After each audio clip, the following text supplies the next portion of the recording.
Suburban Sentinel here, along with Bella the camera cat. Today I want to do a quick video about gun purchasing. I really just needed to take a break from doing Second Amendment stuff. I know that's very important, but after a while you can go a little bit nuts doing the same thing. So let's get into gun buying. And I often see people or hear about people who purchase firearms in different ways. Some of them are impulse buyers. Well, they'll just walk into a gun store and see something that really catches their eye, and the next thing you know, they're walking out with it. I see people who go out and buy what the most famous or most well-regarded reviewer has to say about a certain firearm. There are many ways that people tend to do this that are not very methodical. Oftentimes, this leads buyers into making mistakes in their firearms purchases, and they end up either being unhappy with the purchase that they made, or they spend too much money on too little gun.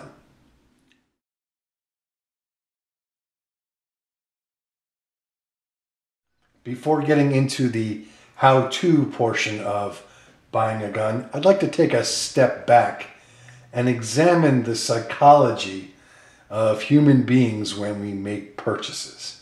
And this applies not only to guns, but just about everything that we buy.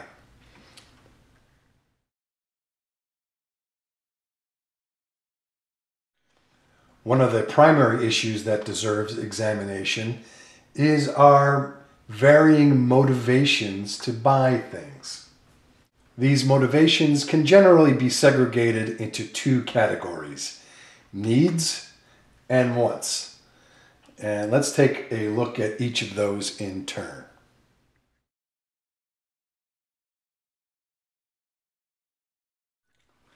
Material needs can actually be broken down into two further subcategories: absolute needs and relative needs.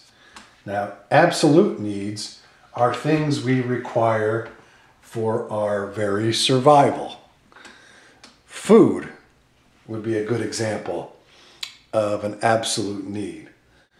Go too long without food and we're finished.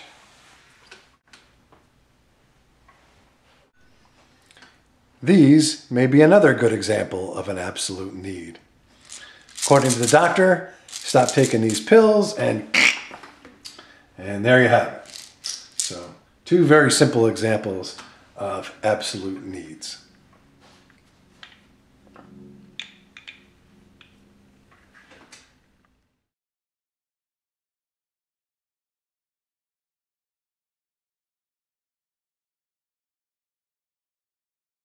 So now let's discuss relative needs. And what are those? Those are material items that make your life demonstrably better. And the key word here is demonstrably. There's another requirement. Societal norms also affect relative needs. So let's talk about that. And let's do this by example. Get rid of Mr. Ruger here. And here we have just a common ballpoint pen. My very survival does not depend on having access to a pen. But the society we live in, it would be pretty tough to get along if you did not have the ability to own or have access to a simple pen. Another example. Cell phone. Again, our very survival does not depend on having a cell phone. And I know this is probably ancient technology for most of you out there. That's about all I can handle. But in today's world, it's pretty hard to get along without a cell phone in the United States of America. If you lived in sub-Saharan Africa, the relative need for a cell phone would probably be non-existent. So why are these good examples of relative needs? Because it'd be hard to get along without either one of these in this society, and they make my life demonstrably better. I can write out checks with this pen. You know, something that's empirically and demonstrably makes a difference. If I get stuck on the road, I can call AAA with this cell phone, or if my wife needs to get in contact with me, she can. Relative need items tend to be rather utilitarian in nature.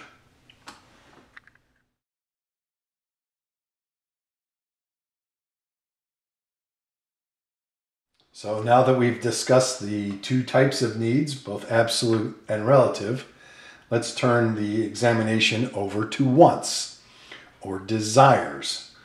And essentially, wants are that which either makes you happy or leaves you with a certain amount of intrigue.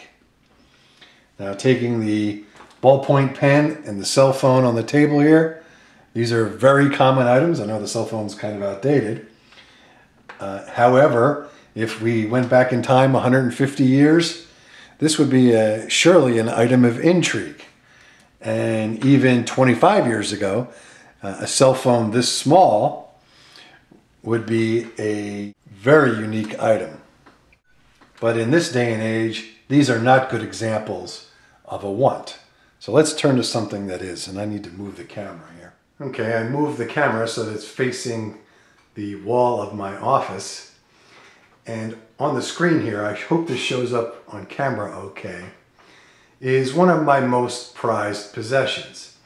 In that picture frame, there are two photographs. The top one is a mother bear and her 5 cubs. And if you know anything about bears, 5 cubs is almost unheard of. And in the lower part of the picture frame, the other photograph is the same mama bear and the same 5 cubs. Now these photographs were taken 1 year apart, and these are wild bears, these are not captives, by a wildlife photographer friend of mine. And it is a pretty amazing picture, or amazing set of pictures. Now, these pictures are certainly not a need. There's no absolute need for me to have these photographs. There's not even a relative need for me to have these photographs. My life is not demonstrably better. In other words, someone from the outside looking in couldn't say for certain that, boy, this guy's life must be pretty cool because he has these 2 pictures. Now, this would be a great example of a want. It has no utilitarian value. Again, it's one of my most prized possessions. It makes me happy. So I'm going to go and take the camera back to my desk.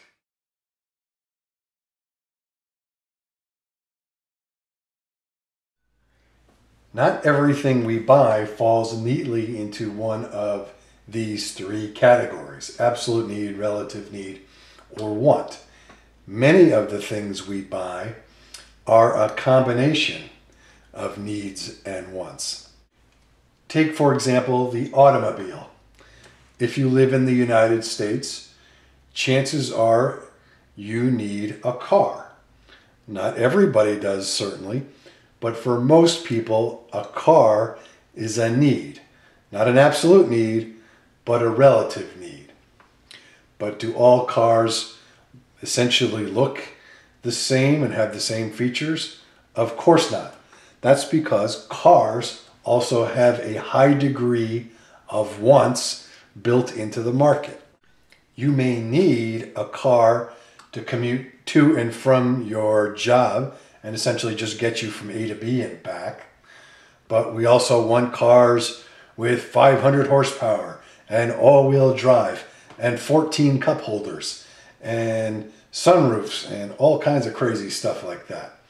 So there is a mixture of both need and want in automobile purchases, at least for most people. The problem is when we buy items that represent a mixture of need and want, we often make mistakes. If we pay too much attention to the want side of the equation, we can end up overspending on equipment that doesn't serve us well. If we pay too little attention to want, oftentimes we end up with an unsatisfactory ownership experience because what we need may have been sufficient, but it just didn't do it for us. So, especially with respect to buying durable items, just like guns, it can be very tricky. What can help a great deal is using a methodical approach to buying such durable items, such as guns and cars. But the first step in the methodology is recognizing the difference between your needs and your wants. Will that ensure you have a successful purchase experience? Of course not. But with a little bit of luck and a lot of analysis and rational thinking, your chances of having a positive experience are greatly improved. So that's the background on needs versus wants. In the next video, we'll get more into the methodologies of buying guns and other items, usually durable items. So, thanks for watching. This is the Suburban Sentinel. Bella is passed out here. A cat treat hangover. Please subscribe and shoot safely, everybody.